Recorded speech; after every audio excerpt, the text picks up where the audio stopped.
দেশব্যাপী অসহিষ্ণুতা, ঘৃণা ও বিদ্বেষী আচরণের বিষয়ে সরকারের নীতি স্পষ্ট করার আহ্বান জানিয়েছে বিশ্ববিদ্যালয় শিক্ষক নেটওয়ার্ক।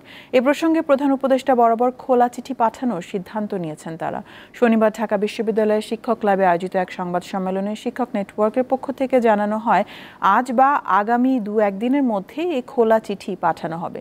লিখিত বক্তব্যে অধ্যাপক গীতিয়ারা নাসরিন বলেন, অভ্যুত্থানের মাত্র কয়েক সপ্তাহের মধ্যেই বাংলাদেশের নানা প্রান্তে বিভিন্ন ধরনের আক্রমণাত্মক ও নৈরাজ্যবাদী জমায়েত তারা লক্ষ্য করেছেন।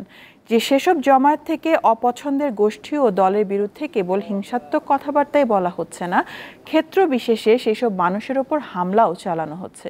যারা এসব বক্তব্য প্রচার করছেন তাদের থামানোর আহ্বান জানান তিনি।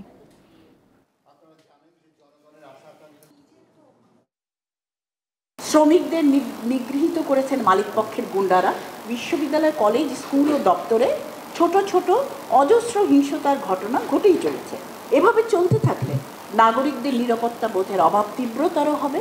এই ক্রান্তিকালে বর্তমান সরকারের নির্মোহ ভূমিকা পালন ও আশু পদক্ষেপ অত্যন্ত জরুরি।